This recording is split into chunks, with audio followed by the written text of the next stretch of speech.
Hello बच्चों, कैसे हो? उम्मीद है आप सभी स्वस्थ, मस्त और तंदुरुस्त होंगे। एक सेकंड, मैंने तो लाइट ऑन ही नहीं की। अब मैं आपको दिख रहा हूँ। जैसा आपको पता है कि अगर लाइट चली जाती है तो हमको दिखना काफ़ी ज़्यादा मुश्किल हो जाता है। अगर लाइट बिल्कुल भी नहीं है तो हमें बिल्कुल भी नहीं दिखेगा। तो हमें देखने के लिए जो सबसे ज़्यादा इम्पोर्टेंट होता है वो होता है हमारी लाइट। यानी कि लाइट हमें क्या करती है? इस दुनिया को देखने के काबिल बनाती है, लायक बनाती है ना। और दूसरा जो हमारा सबसे इम्पोर्टेंट ऑर्गन्स होता है वो होता है हमारी आँख।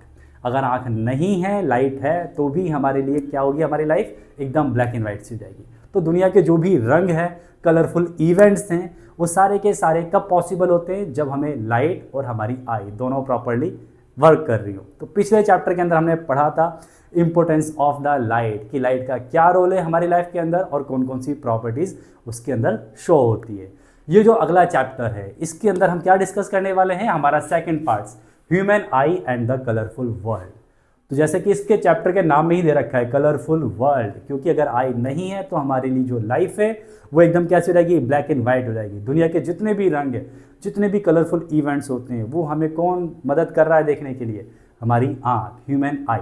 तो इस चैप्टर के अंदर हम पढ़ेंगे कि जो ह्यूमन आई है उसका मेन फंक्शन होता है क्या एग्जैक्टली, वो कैसे हमें देखने में कोई भी चीज़ को हेल्प करती है, और इसके कौन कौन से पार्ट्स होते हैं, कौन कौन से ऑर्गन्स होते हैं और उनका क्या क्या काम होता है, क्या क्या फंक्शन होता है। इसके बाद हम डिस्कस करेंगे कि आँख के अंदर कौन कौन से जनरली डिफेक्ट पाए जाते हैं या कौन कौन सी हमारी डिसीज़ कॉज होती है, कैरी होती हैं। ठीक है, तो हम स्टार्ट करते हैं। ये हमारा आई का डायग्राम दे रखा है, बुक के अंदर दे रखा है काफ़ी अच्छे से, एनसीईआरटी की बुक के अंदर भी दे रखा होगा। इसको ड्रॉ कैसे करते हैं इसके लिए मैं एक शॉर्ट्स बना दूंगा जिसमें आपको हेल्प मिलेगी कि how to draw the eye label diagram. Labelling भी मैंने यहाँ पर कर रखी है, कुछ इसके ऑर्गन्स दे रखे हैं यानी कि पार्ट्स दे रखे हैं आई की। सबसे पहला दे रखा है, यहाँ पर दे रखा है cornea, iris, pupil, crystalline lens, ciliary muscles, retina, optic nerve and sclera. ये कुछ इंपॉर्टेंट ऑर्गन्स हैं जिनके बारे में जनरली सवाल पूछा जाता है और इनके फंक्शंस भी पूछे जाते हैं। इससे एक्स्ट्रा भी होते हैं, वो अभी हमारे सिलेबस में नहीं है, तो हम उसको हायर क्लासेस के अंदर डिस्कस करेंगे। तो यहाँ पर आ जाओ, ये कुछ हमारा आई का स्ट्रक्चर्स है, सारे के सारे मैंने ऑर्गन्स को लेबल भी कर रखा है। तो सबसे पहला जो सवाल आता है, क्योंकि मैंने बच्चों से कई बार पूछा भी है और मुझे पता भी है कि जो आई का डायग्राम दे रखा है बुक के अंदर, आधे से ज़्यादा बच्चों को एग्जैक्टली ये पता भी नहीं होता कि ये जो आई का डायग्राम दे रखा है कौन से एंगल से दे रखा है। हमारी आंख कुछ इस तरह की होती है अगर हम फ्रंट से देखें, और फ्रंट से जब हम देखते हैं तो हमें पता है कि ये जो बीच में होता है ये होता है कलरफुल पार्ट। मैं इसको कलरफुल क्यों बोल रहा हूँ?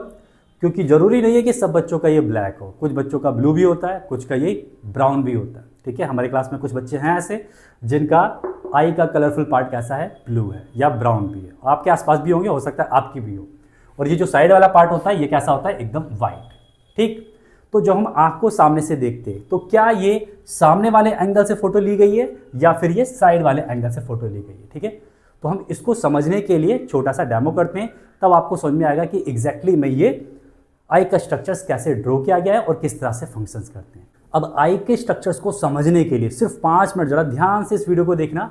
आप कभी जिंदगी में नहीं भूलोगे कि आई का फंक्शन एग्जैक्टली होता क्या है और किस तरह से ये वर्क करती है। ठीक है, तो हम बात करते हैं स्टार्टिंग पॉइंट्स यहाँ से, क्योंकि हमें समझ में आएगा कि हमने आँख यहीं से देखी है, ये वाला भी समझ में नहीं आएगा। तो यहाँ से देखो, ये जो हमें कलरफुल पार्ट दिख रहा है इसके आगे एक होती है ट्रांसपेरेंट झिल्ली टाइप का, यानी कि क्या होती है? ट्रांसपेरेंट लेयर होती है, एक फाइबर्स टाइप्स की मटेरियल्स होता है। ठीक है, तो उसको अगर हम बाहर निकालेंगे कुछ इस तरह से, सपोज करो ये हमने क्या लिया? एक ट्रांसपेरेंट पार्ट ले लिया और मैंने इसको आगे वाले पार्ट से बाहर की तरफ निकाल लिया, जो क्या हमारा क्या होने वाला है? कॉर्निया होने वाला है। क्या होने वाला है? वो कॉर्निया। ये जो बाहर की तरफ की जो सरफेस दिख रही है ये क्या हो रहा है? एक ट्रांसपेरेंट जेली मटेरियल से। इसको हमने क्या करा? बाहर निकाल लिया। अब बाहर निकालने के बाद हमने क्या देखा कि यहाँ पर जो स्ट्रक्चर्स दिखेगा ये कुछ दिखेगा इस तरह का। क्या दिखेगा? हमारे स्ट्रक्चर्स कुछ इस तरह का। बीच में एक छोटा सा स्फीयर होगा, सॉरी स्फीयर के इस जगह सर्कल हम बोल सकते हैं, और बाहर की तरफ जो बड़ा वाला सर्कल है वो क्या करेगा? यहाँ पर इसको जोड़ेगा, और जोड़ेगा किससे? वो एक मसल से। इसका नाम होता है आइरिस। क्या नाम होता है इसका? आइरिस। और ये जो बीच में मसल्स है, जो बीच में व्हाइट व्हाइट धागे दिख रहे हैं, ये क्या होते हैं हमारे? ये होती है हमारी आइरिस की मसल्स। ये 2 तरह की मसल्स होती हैं, एक जिसका काम होता है इसको कॉन्ट्रैक्ट करना, दूसरा जिसका काम होता है इसको रिलैक्स करना। तो ये मसल्स क्या करते हैं? खींचेंगे अपनी तरफ को, और जैसे ही खींचती हैं तो बीच वाला जो होल है, बीच वाला जो पाथ है, इसका साइज बढ़ जाता है, और जब ये रिलैक्स करती हैं तो बीच वाला जो पार्ट है हमारा उसका साइज छोटा हो जाता है। ठीक है, तो ये बाहर का जो मैंने पार्ट्स लिया है ये क्या है हमारा, ये है आइरिस। बीच में जो ओपनिंग है उसको हम बोलते हैं प्यूपिल। ये हमारा सेकंड दे रखा है प्यूपिल्स, तो प्यूपिल हमारा क्या हो गया, ओपनिंग पार्ट। साइड में ये क्या दे रखा है हमारा, आइरिस। तो आइरिस वाला पार्ट क्या होता है, ये डायफ्राम होता है और इसी का कलर जनरली अलग अलग होता है। यहाँ पर जो व्हाइट कलर के धागे दिख रहे हैं आपको, यही हमारे क्या होते हैं, जनरली अलग अलग कलर के होते हैं। किसी के ब्लू होते हैं, किसी के हमारे ब्राउन होते हैं, बट जो बीच में हमारा ओपनिंग है प्यूपिल, वो सभी का ब्लैक होता है। ठीक है, तो प्यूपिल को कंट्रोल कौन कर रहा है, प्यूपिल को कंट्रोल करता है आइरिस। अभी हम इसके फंक्शंस के बारे में पढ़ेंगे। ठीक, उसके बाद उसके पीछे हमारा क्या होता है, लेंस। लेंस है हमारे पास ये वाला, ये कौन सा लेंस है, जरा इसको ध्यान से देखो, ये है कॉन्वेक्स लेंस। कॉन्वेक्स लेंस कहाँ होगा, जस्ट इसके पीछे होगा, इसके पीछे होगा। ठीक है, तो कॉन्वेक्स लेंस के अंदर कितनी लाइट एंटर करेगी, कितनी नहीं करेगी, वो कंट्रोल कौन कर रहा है, वो कंट्रोल कर रहा है आइरिस। और आइरिस से पहले एक पार्ट और था जो मैंने यहाँ हटाया है अभी, वो क्या था आइरिस से पहले एक पार्ट, वो था हमारा कॉर्निया। तो जितनी भी लाइट रे हमारी आंख के अंदर एंट्री करती है, सबसे पहले वो पास होती है हमारी कॉर्निया से। कॉर्निया क्या करता है, जितनी भी एक्सेस लाइट होगी उसको बाहर की तरफ रिफ्लेक्ट कर देगा, सिर्फ लिमिटेड लाइट ही इस आई के अंदर एंटर करेगी। ठीक है, इसका फंक्शन समझ आ गया कॉर्निया का। उसके बाद हमारा आइरिस क्या करेगा, अगर हम ज्यादा लाइट के अंदर हैं और हमारी आंखों के अंदर ज्यादा लाइट जाएगी तो वो हमारे रेटिना पे जितने भी सेल्स होते हैं उनको डैमेज कर देती है। तो हमारे आंख के अंदर लिमिटेड लाइट ही एंटर करे, इसके लिए क्या करता है, ये हमारा आइरिस प्यूपिल को कंट्रोल करेगा। तो आइरिस के साइड में से लाइट नहीं जाएगी, सिर्फ प्यूपिल में से लाइट जाएगी, जितनी वो ओपनिंग प्रेजेंट कर रहा है। ये पर्दे की तरह वर्क कर रहा है, पर्दे ढाक देंगे लाइट का एंटर होना बंद हो जाएगा, पर्दे अगर हमने खोल दिए तो लाइट ज्यादा एंटर करेगी। ठीक है, तो ये कर्टन की तरह वर्क कर रहा है। ये कौन सी मसल से, हमारी आइरिस की मसल से। इसके पीछे कौन सा लेंस आ गया, इसके पीछे लेंस आ गया कॉन्वेक्स लेंस। ठीक है, और कॉन्वेक्स लेंस को जो पकड़ती हैं, होल्ड करके रखती हैं, वो होती है हमारी सिलेरी मसल्स। ये हमारा कॉन्वेक्स लेंस है और कॉन्वेक्स लेंस को जो होल्ड करके रखा है वो हमारी कौन सी है, सिलेरी मसल्स। अब सिलेरी मसल्स का काम क्या होता है, सिलेरी मसल्स ने इसको लेंस को होल्ड कर रखा है। और जो लेंस होता है वो हमारा क्या होता है, काफ़ी फ्लेक्सिबल होता है, क्रिस्टलाइन लेंस होता है, जेली टाइप स्ट्रक्चर्स होता है। तो लेंस को अगर सिलेरी मसल्स खींचती हैं, कॉन्ट्रैक्ट करती हैं, तो ये काफ़ी ज़्यादा थिन हो जाता है। और वो जब रिलैक्स करेंगी, यानी कि इसको छोड़ देंगी ढीला, तो ये क्या हो जाती है, कई बार मोटा भी हो जाता है। तो हमारे आई लेंस की कई बार फोकल लेंथ ज़्यादा होती है, कई बार हमारी कम होती है। वो डिपेंड करता है कि हम कौन सा ऑब्जेक्ट देख रहे हैं। इसके बाद लाइट लेंस से पार होने के बाद कहाँ जाएगी, वो जाएगी रेटिना वाले पार्ट्स में। अब इस आंख के पीछे पूरी एक स्फेरिकल सरफेस होता है, और पूरा जो स्फेरिकल सरफेस होता है उसके अंदर चारों तरफ हमारे क्या होते हैं, सेंसरी सेल्स होते हैं, जिसको हम बोलते हैं फोटो रिसेप्टर्स बोल देते हैं। क्या बोलते हैं, फोटो रिसेप्टर्स। उनका काम क्या है, जो भी लाइट रे हमारे रेटिना के ऊपर पड़ेगी उसको क्या करते हैं, वो सिग्नल को रिसीव करते हैं, और रिसीव करने के बाद वो ऑप्टिक नर्व्स के थ्रू हमारे ब्रेन में पहुंचाते हैं कि हमें क्या दिख रहा है। तो वो इंफॉर्मेशन हमारी ऑप्टिक नर्व के थ्रू ब्रेन तक पहुंची। रिसीव किसने की, रेटिना के अंदर। ठीक है, तो रेटिना के अंदर हमारा क्या हो रहा है, पूरी जगह स्प्रेड है ये, और रेटिना के अंदर होते क्या, हमारे फोटो रिसेप्टर्स होते हैं, जिनका मेन काम क्या होता है, इंफॉर्मेशंस को गैदर करना। उम्मीद है आपको समझ में आ गया होगा कि ये डायग्राम है क्या। सबसे आगे कॉर्निया वाला पार्ट, यानी कि हम इसको साइड से देख रहे हैं। कॉर्निया वाले पार्ट्स का हमारा मेन फंक्शंस क्या है, जितनी भी हमारी एक्सेस लाइट आ रही है, बाहर से लाइट आ रही है, वो सारी की सारी क्या कर देगा, ये बाहर की तरफ ही फेंक देगा। जितनी जरूरत है वही लाइट यहाँ से एंटर करेगी। अब एंटर करने के बाद क्या करेगी, ये जो हमारा आइरिस वाला पार्ट था ये कंट्रोल करेगा कि हमारे आंख के लेंस के अंदर, आई लेंस के अंदर कितनी लाइट को एंट्री मिलनी चाहिए, कितनी नहीं। तो वो क्या करेगा, हमारा वो आइरिस कंट्रोल करेगा। जैसे हमने ये स्ट्रक्चर्स लिया था, किधर गया, अगर हमारी लाइट ज़्यादा है, ज़्यादा लाइट आ रही है, तो क्या करेगा, इसका साइज छोटा हो जाएगा, पीपल का साइज छोटा होगा, लाइट सिर्फ कम एंटर करेगी। अगर हम डिम लाइट के अंदर आते हैं तो हमारी आंख के अंदर ज़्यादा रोशनी चाहिए, ज़्यादा लाइट चाहिए, तो क्या करेंगे, ये जो हमारी मसल्स हैं ये इसको खींचेंगी और इस प्यूपिल की ओपनिंग को बढ़ा देती हैं। इसलिए क्यों, क्योंकि ताकि हमारी ज़्यादा से ज़्यादा लाइट एंटर कर सके हमारे आई लेंस के अंदर। अगर प्यूपिल की ओपनिंग बढ़ेगी, ये वाला गैप बढ़ेगा, तो लेंस के अंदर ज़्यादा लाइट जाएगी और ये लाइट क्या करेगा, कन्वर्ज करेगा, क्योंकि कॉन्वेक्स लेंस है। तो सारी की सारी लाइट को कन्वर्ज करने के बाद कहाँ बनाएगा, ये रेटिना के ऊपर इमेज का फॉर्मेशन करेगा। और इमेज जब रेटिना पर बनेगी तो उसको फोटो रिसेप्टर एक्सेप्ट करेंगे, उसको रिसीव करेंगे और वो ऑप्टिक नर्व के थ्रू हमारे ब्रेन तक पहुंचा देंगे। ठीक है, समझ में आया। मुझे उम्मीद है आपको ये समझ में आ गया होगा एक्जैक्टली इनका फंक्शंस होता है क्या। पेपर में पूछा जाता है, कई बार आपको ये नाम दे दिए जाएंगे और पूछा जाएगा कि इनके फंक्शंस बताओ। या कई बार पूछा जाता है कि आपको रे डायग्राम बनाना है, उसको लेबल भी करना है और इनके फंक्शन भी बताने हैं। ये जनरली 5 नंबर का क्वेश्चन पूछा जाता है, तो आपको इसके लिए प्रिपरेशंस करनी है। कम से कम 2 या 3 बार इसका डायग्राम की तैयारी करोगे, लेबलिंग करोगे और उसके बाद इनके फंक्शंस भी पढ़ोगे। तो मैंने पूछा कॉर्निया का फंक्शंस क्या है, तो कॉर्निया हमारा सबसे आगे वाला पार्ट है जिसका मेन काम क्या है, एक्सिस लाइट को रिफ्लेक्ट कर देना। कुछ ही लाइट इसमें से रिफ्लेक्ट होती है जो अंदर की तरफ जाती है। सेकंड है हमारे पास आइरिस। आइरिस क्या है, हमारा जो लेंस के आगे वाला पार्ट है। आइरिस क्या कर रहा है, प्यूपिल को कंट्रोल करता है। ठीक है, आइरिस के अंदर जो मसल्स होती हैं वो क्या करती है, प्यूपिल को कंट्रोल करती हैं कि प्यूपिल का साइज छोटा होना चाहिए या फिर बड़ा होना चाहिए। और प्यूपिल क्या है, प्यूपिल है ओपनिंग पार्ट, यानी कि होल है जिसमें से लाइट एंटर कर रही है। ठीक है, तो pupil is a opening part which allow to pass the light through lens. अगर हम बात करें लेंस की, क्रिस्टलाइन लेंस जो हमारा किसका बना है, जेली टाइप स्ट्रक्चर्स का बना होता है, फाइब्रस होता ही है, और एक होता कौन सा, ये कॉन्वेक्स होता है। ठीक है, कॉन्वेक्स लेंस होता है। सिलरी मसल्स जो क्या काम कर रही है, इसको होल्ड करने का काम कर रही है। फंक्शन ऑफ सिलरी मसल्स क्या है, it hold the eye lens.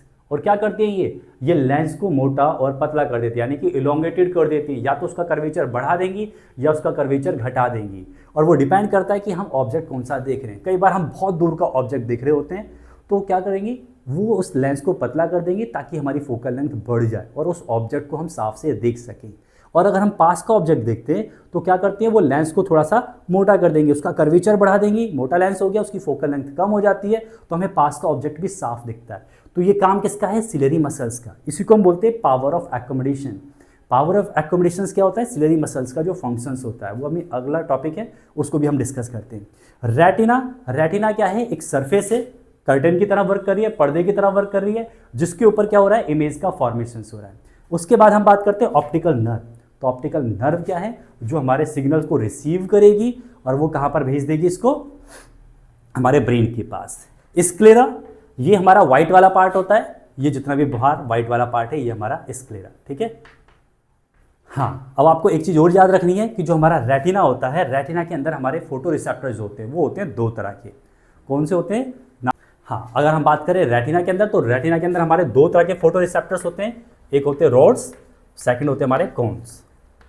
ठीक है, अब जो इनका नाम दे रखा है वो इनके स्ट्रक्चर्स के बेसिस पर ही दे रखा है। रोड्स वाले यानी कि इनका स्ट्रक्चर्स हमारा रोड की शेप में होता है, जैसे रोड होती है ना, तो रोड की शेप में होता है। कोन वाले, इनका स्ट्रक्चर्स कुछ कोन की तरह होता है ये। ठीक, तो रोड वाले आपको याद रखना है, ये हमारे कब होते हैं, डिम लाइट के अंदर एक्टिवेट होते हैं, डिम लाइट के अंदर। और जो कोन्स वाले होते हैं वो हमारे ब्राइट लाइट के अंदर एक्टिवेट होते हैं, ब्राइट लाइट के अंदर सेंसिटिव होते हैं। ठीक, तो देखा होगा कुछ जानवरों को रात के अंदर ज़्यादा दिखता है और दिन के अंदर कम दिखता है। तो उसके पीछे रीज़न क्या है, क्योंकि जो उनकी आँख का जो रेटिना है, आई का रेटिना है, रेटिना के अंदर रोड सेल्स की कंसंट्रेशन या परसेंटेज ज़्यादा होती है कोन सेल्स के कंपेयर में। ऐसा नहीं है कि किसी की आँख में सिर्फ सारे के सारे रोड सेल्स होंगे, कोन सेल्स नहीं होंगे, या कोन होंगे रोड्स नहीं होंगे। परसेंटेज में होता है, दोनों प्रेजेंट होते हैं, कौन सा ज़्यादा है उस पर डिपेंड करेगा। जैसे मैं एग्जांपल लेता हूँ आउल का, उल्लू होता है, उसको रात में ज़्यादा दिखता है, तो उसकी आंख के अंदर जो रेटिना है उसमें रॉड की कंसंट्रेशन ज़्यादा होगी। हो सकता है 80% हो, 95% हो, 90% हो, बट कौन सेल्स बहुत कम होंगे, 5%, 2%। मैं एग्जांपल हूँ ह्यूमन का, तो ह्यूमन के अंदर क्या होगा, हमें दिन में ज़्यादा दिखता है, तो यानी कि हमारी आंख के अंदर, हमारे रेटिना के अंदर कौन सेल्स की परसेंटेज ज़्यादा होगी, रोड सेल्स की परसेंटेज थोड़ी सी कम होगी। ठीक है, तो जितने भी हमारे जानवर होते हैं किसी को दिन और रात दोनों में बराबर दिखता है, तो उनके हम अज्यूम कर लेंगे कि रोड और कॉन्स की कंसंट्रेशन या परसेंटेज दोनों की क्या है, बराबर है। ठीक है, उम्मीद है आपको ये समझ में आया। हम डिस्कस करते हैं अगला टॉपिक। हमारा अगला टॉपिक है पावर ऑफ एकोमोडेशंस। ठीक है, तो पावर ऑफ एकोमोडेशंस है क्या, ability of eye lens to change its focal length. Eye lens के अंदर एबिलिटी होती है, जैसे अभी हमने जस्ट रिसेंटली पढ़ा है कि वो अपनी फोकल लेंथ को एडजस्ट कर सकता है, बढ़ा भी सकता है और घटा भी सकता है with the help of ciliary muscles to focus nearby as well as distance object. अगर हम दूर का ऑब्जेक्ट देख रहे हैं, ये हमारा आई लेंस है सपोज करो, और इसको होल्ड किसने कर रखा है, सिलरी मसल्स ने। ठीक है, ये सिलरी मसल्स ने होल्ड कर रखा है। अगर हम दूर का ऑब्जेक्ट देखेंगे, ये बहुत ज़्यादा दूरी पर है, ठीक है, फार है, तो करता है क्या है, सिलरी मसल्स इसको इलोंगेटेड कर देती है, यानी कि बहुत ज़्यादा खींचेंगी इसको और इसकी कर्वेचर्स बहुत ज़्यादा कम हो जाएगी, तो फोकल लेंथ बढ़ जाती है। जब फोकल लेंथ बढ़ेगी तो हमें दूर का ऑब्जेक्ट आसानी से दिखना स्टार्ट हो जाता है। अगर हम पास का कोई ऑब्जेक्ट देखते हैं तो पास का ऑब्जेक्ट देखने के लिए क्या करती है, सिलेरी मसल्स इसको थोड़ा सा रिलैक्स करती हैं, थोड़ा सा और इसको मोटा कर देती हैं। ठीक है, जब मोटा हो जाएगा ये लेंस तो इसकी फोकल लेंथ घट जाएगी। जब फोकल लेंथ घटेगी तो हमें पास का ऑब्जेक्ट भी साफ दिखता है। तो यानी कि जब हम दूर का ऑब्जेक्ट देख रहे हैं, पास का ऑब्जेक्ट देख रहे हैं, तो हमारी सिलेरी मसल्स वर्क करती हैं। ठीक है, वो लेंस को एडजस्ट करती हैं ताकि हमारी इमेज रेटिना के ऊपर ही बने। क्योंकि हम पास का देखें चाहे नज़दीक का देखें, हमारी इमेज का फॉर्मेशन कहाँ होगा, रेटिना के ऊपर। तो सारा वर्कलोड किसके ऊपर आ गया, सारा वर्कलोड आ गया हमारा आई लेंस के ऊपर और सिलेरी मसल्स के ऊपर। ठीक है, क्योंकि रेटिना तो अपनी जगह से हिलेगा नहीं, रेटिना तो फिक्स है, इमेज तो यहीं बननी है। अब वर्क कौन करेगा, सारा का सारा लेंस या फिर सिलेरी मसल्स। ठीक है, तो ये मीनिंग होता है हमारा पावर ऑफ एकोमोडेशन का, आई लेंस को एडजस्ट करना अपनी फोकल लेंथ को with the help of ciliary muscles. अगला हमारा टॉपिक है रेंज विजन। जो हमारी रेंज है देखने की, आपको याद रखना है जो हमारा आई का लेंस होता है उसकी फोकल लेंथ होती है 25 सेंटीमीटर, और ये कौन सा लेंस है, कॉन्वेक्स। ठीक है, और हमें पता है कि अगर कोई भी ऑब्जेक्ट फोकल लेंथ से पास आता है, जैसे हमें पता होगा ये 25 सेंटीमीटर है, ये फोकल है। थोड़ा सा याद करो पिछले चैप्टर में क्या पढ़ा था, अगर कोई ऑब्जेक्ट फोकल से पहले रखेंगे तो उसकी इमेज हमारी पीछे की तरफ बनना स्टार्ट हो जाती है, वर्चुअल। तो जैसे ही अगर हम कोई ऑब्जेक्ट 25 सेंटीमीटर से पास लाते हैं अपनी आंखों से, तो उसकी इमेज हमें ब्लर दिखना स्टार्ट हो जाती है। क्यों, क्योंकि उसका जो पॉइंट है वो हमारा रेटिना नहीं रह गया और उसकी इमेज वर्चुअल दिखने स्टार्ट हो जाएगी। तो उसका मीनिंग क्या हुआ कि अगर कोई भी ऑब्जेक्ट 25 सेंटीमीटर से पास आएगा तो हमें ब्लर दिखना स्टार्ट हो जाएगा। तो मिनिमम ऑब्जेक्ट हमारा कितना होना चाहिए, 25 सेंटीमीटर के दूरी पर होना चाहिए। अगर हम बुक भी पढ़ रहे हैं तो मिनिमम डिस्टेंस हमारी आई का और बुक का कितना हो, 25 सेंटीमीटर हो। कुछ भी चीज़ हो, कोई भी चीज़ पढ़ रहे हैं या कोई भी चीज़ देख रहे हैं तो मिनिमम 25 सेंटीमीटर का डिस्टेंस रखना है। उससे और ज़्यादा पास रखते हैं तो सबसे ज़्यादा असर पड़ता है हमारी सिलेरी मसल्स का। अगर ये वीक हो गई तो बहुत ज़्यादा खतरा है हमारी आँख के लिए, यानी कि डेंजर है सिचुएशंस।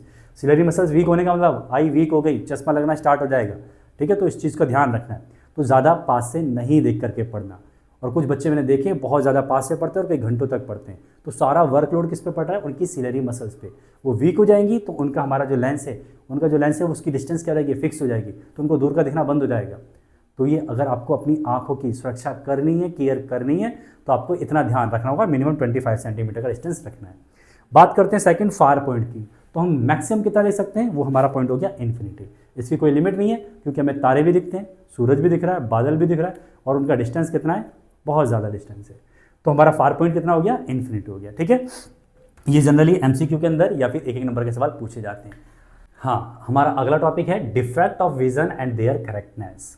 अब एक बच्चा था, उसने मेरी बात नहीं मानी और वो काफ़ी महीनों तक अपने जो भी बुक पढ़ता था वो काफ़ी क्लोज करके, बिल्कुल नज़दीक करके पढ़ता था। तो हुआ क्या, उसके लग गया चश्मा। अब एग्जैक्टली में दिक्कत क्या हुई, जब काफ़ी लॉन्ग हैबिट तक कोई भी ऑब्जेक्ट हम पास रख करके देखते हैं, तो अभी जैसे हमने डिस्कस किया कि जो उसका लेंस था, आई लेंस, क्या हुआ, वो सिर्फ पास का ऑब्जेक्ट देख रहा है, वो कई कई घंटों तक देख रहा है। तो जब वो पास का ऑब्जेक्ट देख रहा है तो उसकी सिलेरी मसल्स क्या कर रही हैं, उसकी सिलेरी मसल्स कर रही हैं उसके आई लेंस को क्या कर दिया, मोटा कर दिया, थिक कर दिया। और थिक करने के बाद उसकी फोकल लेंथ घट गई, कम हो गई, और फोकल लेंथ कम होने के बाद उसको पास का साफ दिख रहा है। अब इसकी सिलेरी मसल्स ने वर्क नहीं किया कई ढंग से कई महीनों तक, तो क्या होगा, वो वीक हो जाती है। तो इस कंडीशंस के अंदर उसको पास का तो दिख रहा है बट दूर का दिखना कम हो जाता है। जो उसका दूर का दिखने वाला फार पॉइंट था वो फार पॉइंट थोड़ा सा कम हो जाता है, लिमिटेड हो जाता है। वो हो सकता है उसको 10 मीटर तक का दिखे, 15 मीटर तक का दिखे, उसके बाद का नहीं दिख रहा। ये एज के साथ जनरली होता है, और जो बच्चे काफ़ी ज़्यादा हैबिचुअल होते हैं लॉन्ग टर्म पढ़ने के लिए, उनके साथ भी हो जाता है। ठीक है, तो याद रखना, अगर कोई भी ऐसी कंडीशंस जहाँ पर हमारा आई लेंस कैसा हो गया है, उसका कर्वेचर बढ़ गया है, इलोंगेटेड हो गया है, बॉल की तरह दिख गया है, उसका फोकल लेंथ कम हो गया है, इस कंडीशंस के अंदर बच्चे को पास का तो दिखता है बट दूर का नहीं दिखता है। समझ में आ गया, कुछ इस तरह की कंडीशंस होती हैं आई लेंस के अंदर, जिस कंडीशन में क्या होता है, उस बच्चे को पास का दिखता है, दूर का नहीं दिखता। जिस बीमारी या जिस डिफेक्ट का नाम होता है, जिस डिसीज का नाम होता है, उसको हम बोलते हैं मायोपिया। तो मायोपिया बोल देते हैं, या फिर नियर साइटेडनेस, यानी कि निकट या नियर, पास का तो दिख रहा है बट दूर का नहीं दिख रहा है। क्या नाम है दूसरा इसका, मायोपिया। तो in this condition distance things are not visible, clear नहीं दिखती, धुंधली दिखती हैं, बट नियर बाय ऑब्जेक्ट उसको कैसे दिखते हैं, क्लियरली दिखते हैं। पास का दिख रहा है, दूर का नहीं दिख रहा। इस कंडीशन में हम उसको क्या बोलने वाले कि उसको क्या हो गया है, मायोपिया हो गया है।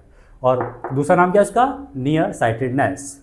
हुआ कैसे ये, क्या रीजन था, उसका जो आई लेंस है वो गोल हो गया है, इलोंगेटेड हो गया है। इसका डिफेक्ट अराइज ड्यू टू, क्या रीजन है, इलोंगेशन हो गया आई बॉल का, और इसकी फोकल लेंथ कम हो गई है। रीजन एक्सेसिव कर्वेचर, पहले कर्वेचर ये था लेंस का, अब कर्वेचर ये हो गया है। तो कर्वेचर यानी कि घुमाव बढ़ गया है, समझ में आ गया। तो मायोपिया होता क्या है, उसके पीछे रीजन क्या है, कर्वेचर बढ़ गया, इलोंगेशन हो गया लेंस के अंदर, इसीलिए मायोपिया हो गया। अब इसको करेक्ट कैसे करें, एग्जैक्टली में होता क्या है, अब हम इसका डायग्राम देखते हैं। सपोज करो हमने यहाँ पर एक रे डायग्राम बनाया और ये हमारी है आई,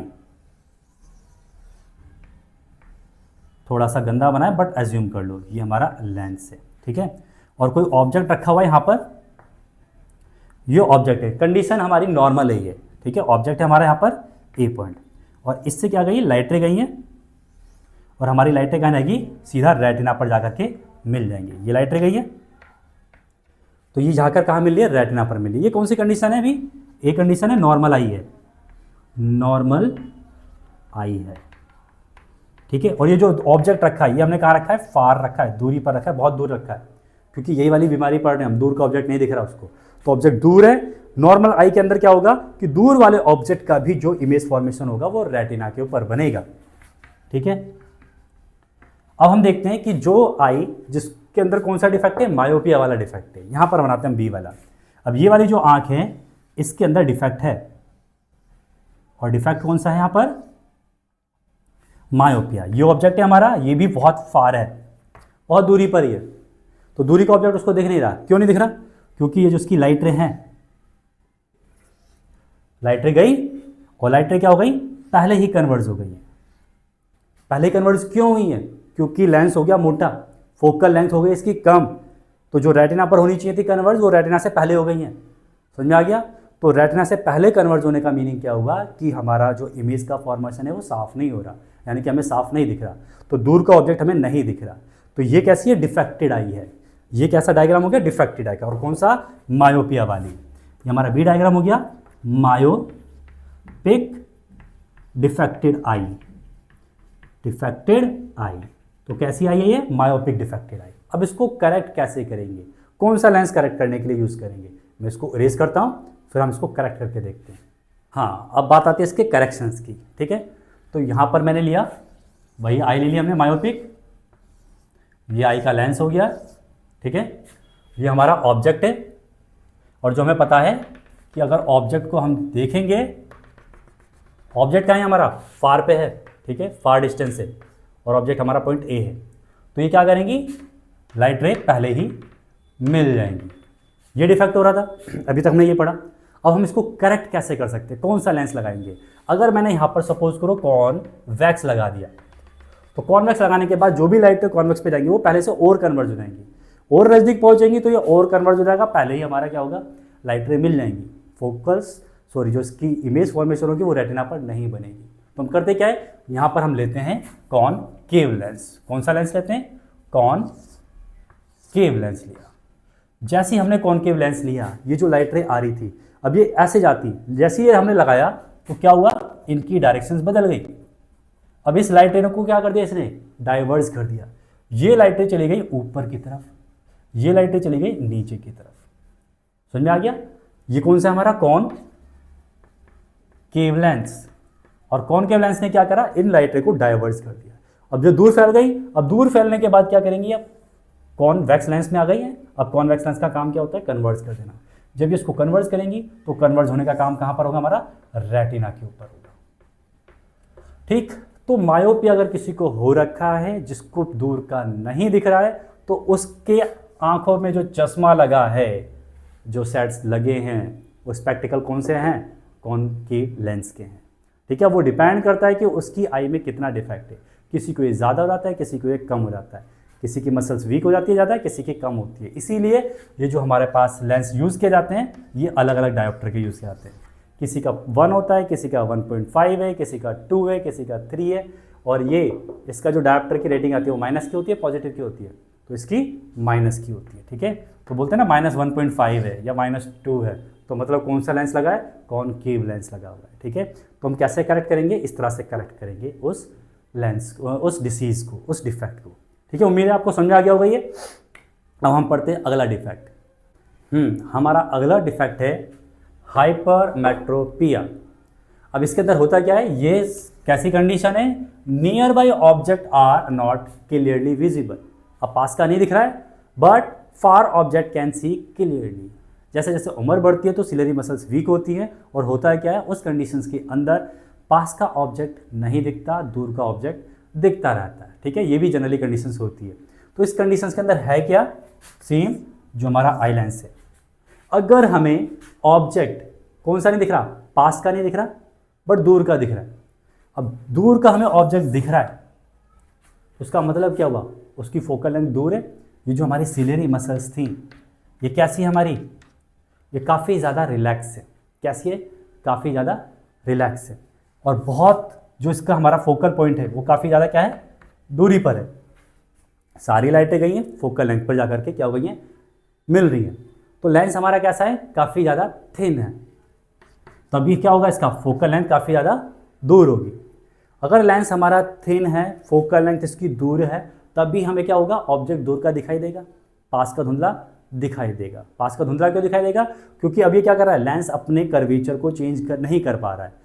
ना तो ये मोटा हो पा रहा है, ना ये पतला हो पा रहा है, जितना था ये उतना ही रहेगा। ठीक है, तो कर क्या रहा है, यहाँ पर जितनी भी लाइटें जा रही हैं सारी की सारी फोकस पे कन्वर्ज हो रही है, और फोकस कहाँ है, दूर है। क्यों, क्योंकि जो हमारा लेंस है कैसा है, हमारा लेंस थिन है। तो ये जब इस तरह की कंडीशंस आती है तो उसके पीछे रीज़न क्या है, रीज़न क्या है, क्योंकि जो उसकी फोकल लेंथ है, फोकल लेंथ क्या हो गई है, बहुत ज़्यादा हो गई है, टू लॉन्ग हो गई है। फोकल लेंथ दूर होगी, सारी लाइटें कन्वर्ज होंगी बट दूरी पर होंगी। अगर मैं पास का ऑब्जेक्ट देख रहा हूँ ना, तो पास के ऑब्जेक्ट की जितनी भी लाइटें हैं सारी फोकस से यानी कि रेटिना के बियॉन्ड हमारी कन्वर्ज हो रही हैं, तो मुझे वो पास का ऑब्जेक्ट नहीं दिख रहा। बट दूर वाला ऑब्जेक्ट है, उसकी लाइटें दूर से आ रही हैं, तो वो आसानी से कहाँ पर कन्वर्ज हो जाएंगी, रेटिना के ऊपर हो जाएंगी। और सेकंड कंडीशंस क्या है, यहाँ पर contractions of the eye lens. वहाँ पर क्या हो रहा था, इलोंगेशंस, यानी कि वहाँ पर लेंस हमारा काफ़ी ज़्यादा मोटा हो गया था। ठीक है, इसीलिए वो क्या कर रहा था, पास का ऑब्जेक्ट दिखा रहा था, दूर का नहीं दिखा रहा था। यहाँ पर लेंस कैसा हो गया, काफ़ी ज़्यादा पतला हो गया है, इसीलिए दूर का ऑब्जेक्ट दिख रहा है, पास का ऑब्जेक्ट नहीं दिख रहा है। तो हाइपरमेट्रोपिया के अंदर इसका दूसरा नाम क्या होता है, फार साइटेडनेस। फार साइटेडनेस। अब फार साइटेडनेस का मतलब क्या हुआ कि फार का ऑब्जेक्ट दिख रहा है, विजिबल है, बट पास का नहीं दिख रहा है। रीजन समझ में आ गया, क्योंकि हमारा लेंस कैसा हो गया, थिन हो गया है, कर्वेचर इसका कम हो गया है, और थिन होने का मतलब कॉन्ट्रैक्ट हो गया है। अब इसको कैसे करेक्ट करेंगे, पहले इसका डायग्राम बनाते हैं कि अगर हमारे पास दूर का ऑब्जेक्ट साफ दिख रहा है, पास का नहीं दिख रहा है। अब सपोज करो मैंने यहाँ पर यही फर्स्ट कंडीशन ले ली, ये हमारा आई का लेंस हो गया। ठीक है, अब हमें ऑब्जेक्ट कौन सा नहीं दिख रहा, अब हमें ऑब्जेक्ट नहीं दिख रहा पास का, तो मैंने यहाँ पर लिया है ऑब्जेक्ट ए, और ऑब्जेक्ट कहाँ है हमारा, नियर बाई है। कौन सा ऑब्जेक्ट है ये, नियर है। उस टाइम पे फार लिया था क्योंकि फार नहीं दिख रहा था, अब हमें नियर नहीं दिख रहा। तो नियर जो हमने ऑब्जेक्ट लिया है, यहाँ पर कैसी है, नॉर्मल कंडीशन है। अगर हमारी नॉर्मल आई है तो नॉर्मल आई किस तरह का हमारा रे डायग्राम बनाएगी, अगर कोई ऑब्जेक्ट पास में है तो इससे जितनी भी लाइट रे जा रही हैं सारी की सारी कहाँ कन्वर्ज होंगी, हमारी रेटिना के ऊपर। ठीक है, रेटिना के ऊपर। अगर इस तरह का डिफेक्ट है किसी आँख में, आई के अंदर हाइपरमेट्रोपिया, तो उसमें होता क्या है, लेंस हमारा थिन है, बहुत ज़्यादा पतला है, फोकल लेंथ दूरी पर हो गई है, तो जो डिफेक्टेड आई होगी उसका डायग्राम मैंने यहाँ पर बना लिया। ये हमारा लेंस हो गया और ये हमारा ऑब्जेक्ट हो गया ए, और ये ऑब्जेक्ट कहाँ है हमारा, नियर है। ठीक है, नियर पॉइंट पर है। तो जो भी हमारी लाइट इससे जाएंगी, अब ये कौन सा डिफेक्ट है, हाइपरमेट्रोपिया। लेंस पतला है, फोकल लेंथ ज़्यादा है, फोकल लेंथ ज़्यादा है तो हमारा ये कहाँ जाएगा, रेटिना के बियॉन्ड जाएगा। तो ये लाइट रे कहाँ मिल रही है, रेटिना के बियॉन्ड। क्यों, फोकल लेंथ क्या हो गया, यहाँ पर बढ़ गया। तो यहाँ पर क्या हो रहा है, ये हाइपरमेट्रोपिक आई। अगर आई के अंदर हाइपरमेट्रोपिया डिफेक्ट है तो उसका रे डायग्राम कुछ इस तरह से बनेगा, यानी कि लाइट रे कन्वर्ज तो होंगी बट वो रेटिना के बियॉन्ड। अब रेटिना पर हमारे इतना ब्लर बनेगा, तो इस कंडीशंस के अंदर भी क्या होता है, हमें पास का ऑब्जेक्ट नहीं दिखता। अब इसको करेक्ट कैसे करेंगे कि लाइट रे कन्वर्ज हो सीधा कहाँ पर, रेटिना के ऊपर। तो ये कैसे पॉसिबल है, हम यहाँ पर कौन सा लेंस लगाएंगे वही हम देखते हैं। अब इसको करेक्ट करके देखते हैं। यहाँ पर हमारा सी डायग्राम हो गया, यहाँ पर हमने आई ले ली, और जिसको डिफेक्ट कौन सा है हमारा, डिफेक्ट है हाइपरमेट्रोपिया। ऑब्जेक्ट हमने नियर ही रखा है ए, ये नियर ऑब्जेक्ट है, ठीक है। हमें पता था अगर हम इसके अंदर डायरेक्टली लाइट रे पास कराते हैं तो हमने क्या देखा था अभी, ये लाइट रे सीधी जाती हैं और ये कहाँ जाके मिलती हैं, रेटिना के बियॉन्ड मिलती है, ठीक है। बट हमें बनाना क्या है, रेटिना के ऊपर बनाना है।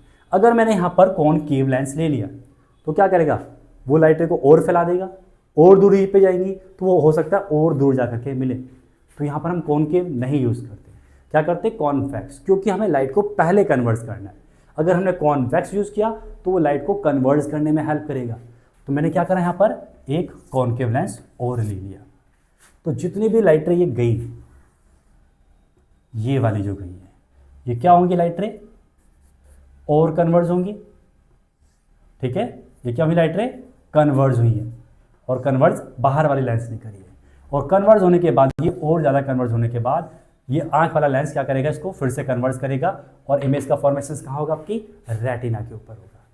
तो हमें याद रखना है, जब भी हाइपरमेट्रोपिया की कहानी आएगी तो उसके अंदर इमेज का फॉर्मेशन रेटिना के बियॉन्ड होता है। इसलिए हम क्या यूज़ कर रहे हैं, कॉन्वेक्स लेंस यूज़ कर रहे हैं, कॉन्वेक्स लेंस यूज़ कर रहे हैं, ठीक है।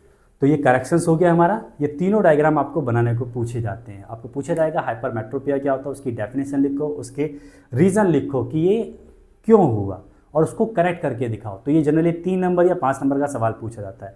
तो आपको याद रखना है हाइपरमेट्रोपिया भी और मायोपिया भी। थर्ड नंबर का जो केस आता है वो हम डिस्कस करते हैं। हमारा थर्ड टाइप का डिफेक्ट होता है प्रेस बायोपिया।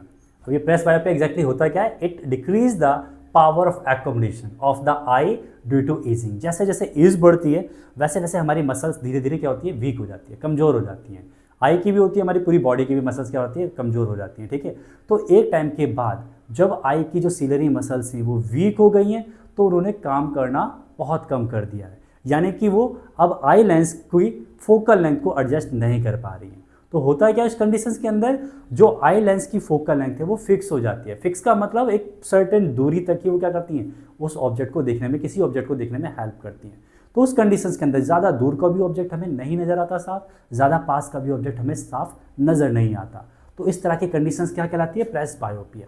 तो प्रेस बायोपिया होता क्या है, यहाँ पर वीकनेस ऑफ सिलरी मसल्स होती है और हमारे आई लेंस की फ्लेक्सिबिलिटी भी कम हो जाती है। ये इसका रीज़न होता है। तो यानी कि ये क्या है, people suffer from the myopia and hypermetropia, दोनों कंडीशंस उसके अंदर होती है। प्रेस मायोपिया भी होती है और हाइपरमेट्रोपिया भी होती है, क्योंकि उनको ना पास का दिख रहा है ना दूर का दिख रहा है। तो उनको क्या चाहिए होता है, उनको चाहिए होता है एक ऐसा लेंस या ऐसा स्पेक्टिकल जिसके अंदर दोनों लेंस लगे हों, कॉनकेव भी और कॉन्वेक्स भी, वही उनको हेल्प करेंगे। देखा होगा कुछ लोगों के जो हमारे स्पेक्टिकल्स होते हैं उनमें डबल लेंसेज होते हैं, एक ऊपर की तरफ लेंस होता है, एक नीचे की तरफ लेंस होता है।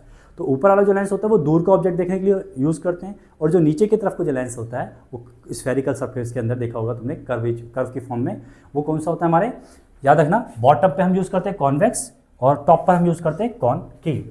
तो ये दूर का ऑब्जेक्ट देखने के लिए हेल्प कर रहा है और ये हमारा पास का ऑब्जेक्ट देखने के लिए हेल्प कर रहा है, ठीक है। तो ये हमारा था प्रेस बायोपिया का कंडीशंस। अब हम अगला टॉपिक डिस्कस करेंगे अगली वीडियो के अंदर। उम्मीद है आपको ये समझ में आया होगा, ठीक है। थैंक यू बेटा।